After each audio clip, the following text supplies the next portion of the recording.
আসুন, আমাদের আদি পিতা নাম কি? আদম সফিউল্লাহ। আদি পিতার নাম আর জোরে। আপনাদের একটা কথা বলে দিকে চান, আলোচনা কিন্তু কঠিন, সব হুজুরে ডিস্টার্ব করে কিন্তু আসে। সব নবী কি দিছে? জোরে, আরো জোরে। এক নম্বর, আদম নবীকে আল্লাহ রাব্বুল আলামিন বানালেন, বানায় বললেন ইয়া আদম উসকুন আনতা ওয়া যাওজুকাল জান্নাতা, হে আদম তুমি এই জান্নাতে থাকো। কিছুদিন পরে আদম নবী বলে আল্লাহ আমার একা একা ভালো, আপনারা বোঝেন না, একা একা ভালো লাগে না, আর একটা মানুষ যদি পাইতাম একটু কথাবার্তি বলতাম। আল্লাহ রাব্বুল আলামিন সুন্দর করে একটি মানুষ বানাইলেন, নাম কি? জোরে বল। হাওয়া আলাইহিস সালাম। মহিলা না পুরুষ? এক হুজুর ওয়াজ করতেছে, সারা রাত ওয়াজ করার পরে সকালে একজন জিগায় হুজুরে যে আদম আর হাওয়ার ওয়াজ করলো, হাওয়া কি মহিলা না পুরুষ? শুনছে ঠিক মতো ওয়াজ? মহিলা। জোরে বলেন, মহিলা না পুরুষ? তাহলে আদম আর হাওয়া আমার আলাইহিস সালাম দুইজন এবার জান্নাতে। কয়জন? দুইজন। আল্লাহ রাব্বুল আলামিন বলে আদম, হে আদম উসকুন আনতা ওয়া যাওজুকাল জান্নাতা, জান্নাতের ভিতর থাকো। তবে আমি তোমাদেরকে একটা নসিহত করব।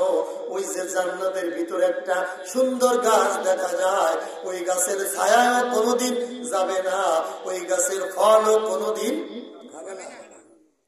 যদি খাও ফাতাকুনা মিনাজ জালিমিন, তুমি আর তোমার স্ত্রী হাওয়া দুজন জালিমের খাতায় পরিণত হবা, জালিম হয়ে যাবা, জান্নাতে তোমরা থাকতে পারবা না, জান্নাত থেকে বাহির করা হবে।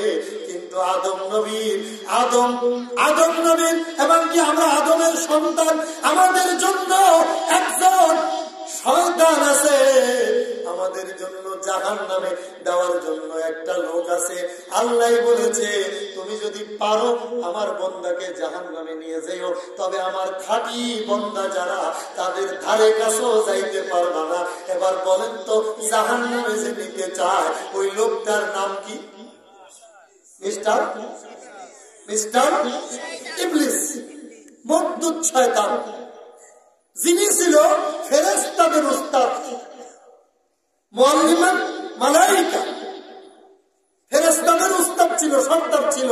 কিন্তু আল কিবরিয়াই আল রিদা, অহংকার করার কারণে আল্লাহ রাব্বুল আলামিন তার একটা মিস্টার ইবলিস জাহান্নামের কাঠ বানাই দিয়েছে। ঠিক কিনা জোরে জোরে বলেন, কিসের কারণে?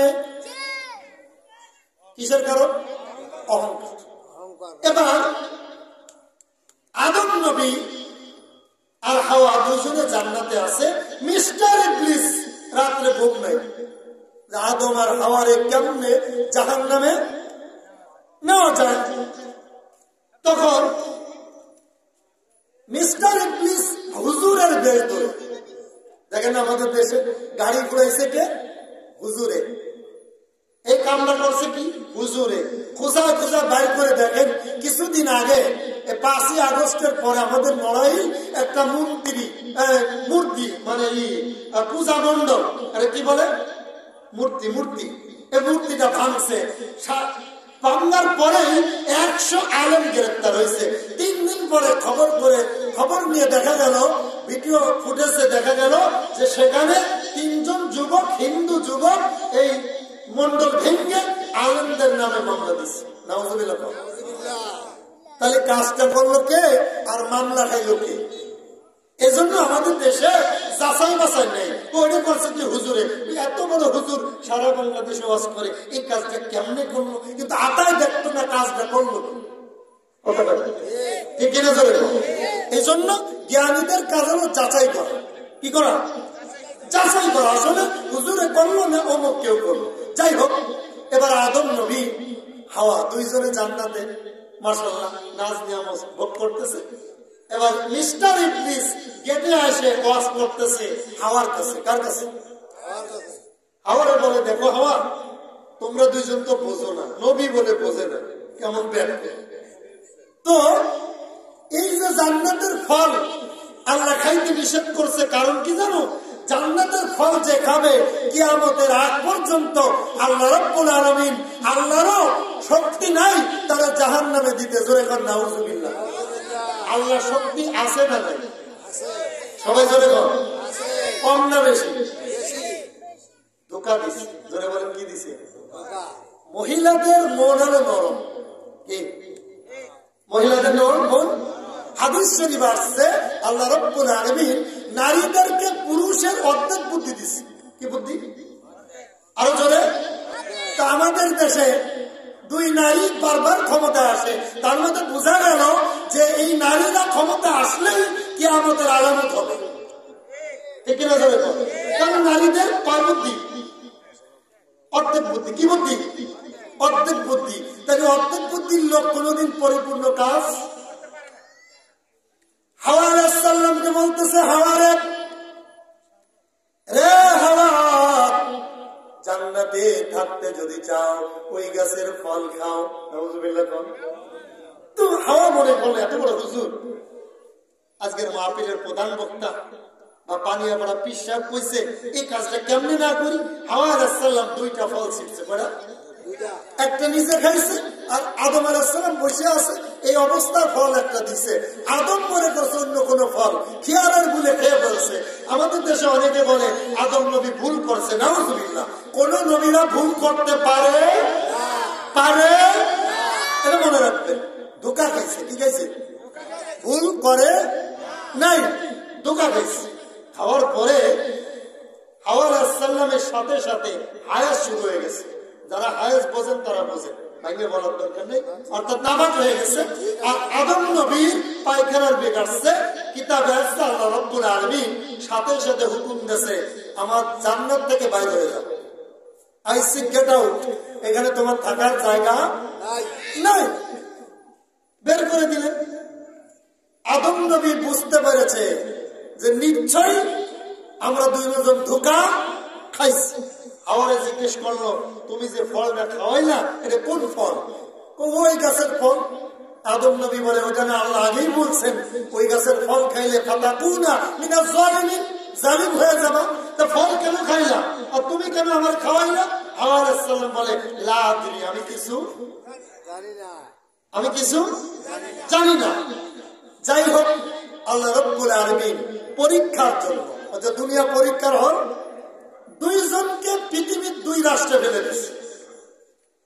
কিতাবে আসছে তারা কাঁদতে কাঁদতে কাঁদতে কাঁদতে একদিন দুই দিন নয়, 350 বছর কাঁদছে। সুবহানাল্লাহ। কিতাবেরা প্রশ্ন করে যে আদম নবী যদি 350 বছর কাঁদে, তা আদম নবীর হায়াত কত ছিল, বয়স কত ছিল?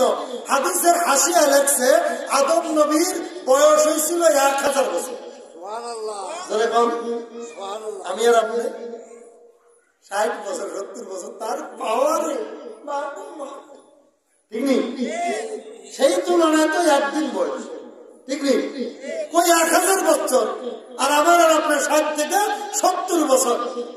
মুসা নবীর কাছে এক মহিলা এসে বলতেছে, মুসা গো, আমার জন্য একটু দোয়া করেন।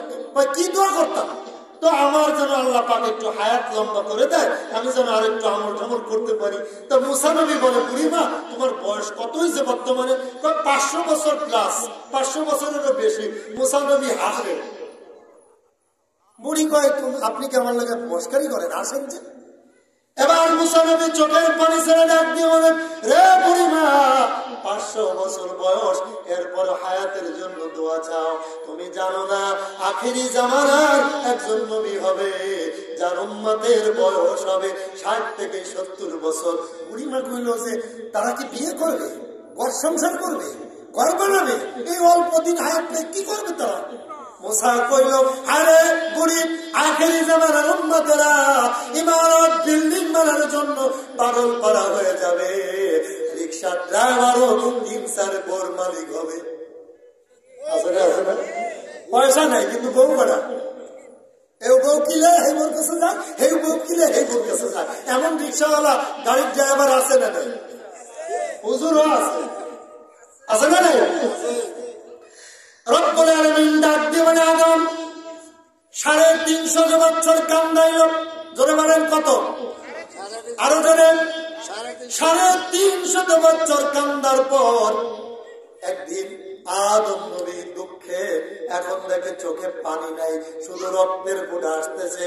আদমের সব শক্তি দিয়ে একটা চিৎকার দিয়ে কানে আঙ্গুল দিয়ে বলল, রব্বুল আলামিন রব্বানা, পড়েন, রব্বানা যালামনা আনফুসানা ওয়া ইল্লাম তাগফির লানা ওয়া তারহামনা লানাকুনান্না মিনাল খাসিরিন।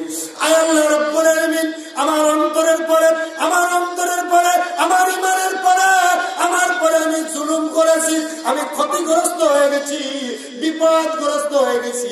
আল্লাহ তুমি যদি আমারে মাফ না করো, আমাকে মাফ করার আর কেউ নাই।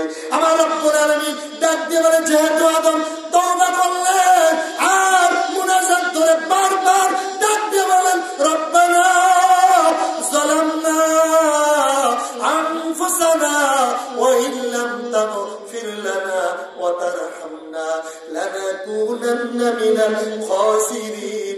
আয় আল্লাহ আমি ক্ষতিগ্রস্ত হয়ে গেছি, আস্তাগফিরুল্লাহ রাব্বি মিন কুল্লি যামবিন ওয়া আতুবু ইলাইহি লা হাওলা ওয়ালা কুওয়াতা ইল্লা বিল্লাহিল আলিয়্যিল আযীম।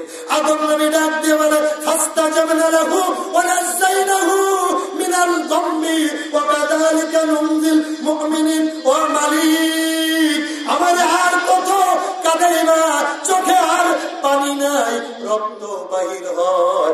আমার আল্লাহর মায়া লাগছে, 350 বছর পর আমার আল্লাহ আদম নবীরে মাফ করে দিয়েছে। সুবহানাল্লাহ বাড়িতে জোরে বল সুবহানাল্লাহ, আরো জোরে। আদম নবী পরীক্ষা দিলেন। এবার আসেন, আমাদের জাতির পিতার নাম কি? সবাই বল, সে না কইবেন এর মুনাফিক। কারণ জাতির পিতা নিয়েও বাংলাদেশে কি আছে আছে না? আল্লাহ রাব্বুল আলামিন দলিল দিলেন, মিল্লাত আবিকুম ইব্রাহিম ওয়া সাম্মাকুমুল মুসলিমিন। তামাম পৃথিবীর মুসলমানের জাতির পিতা হলো বঙ্গবন্ধু। কে? কথা বলে না কে? আল্লাহ রাব্বুল আলামিন ডাক দিয়ে বলেন, জাতির পিতার নাম হলো ইব্রাহিম খলিল। যারা জাতির পিতা, আমার আব্বারও যদি জাতির পিতা বলে, শিরকি গুনাহ হবে কি হবে না? আর আল্লাহ বলে, লা তুশরিক বিল্লাহ, যারা জেনে শুনে শিরিক করলো, নেতারে ফাম দিয়ে উপরে উঠাইলো, তারা বিনা দলিলে জাহান্নামে যাবে। ঠিক কিনা? ইব্রাহিম ছিল ইমানদার জাতির পিতা। ইব্রাহিম একটু আগেও কিতাবে দেখে আসলাম, ইব্রাহিমকে আল্লাহ 10টা পরীক্ষা দিচ্ছে। আরো জোরে। কিন্তু সব পরীক্ষায় গোল্ডেন প্লাস পাস করছে।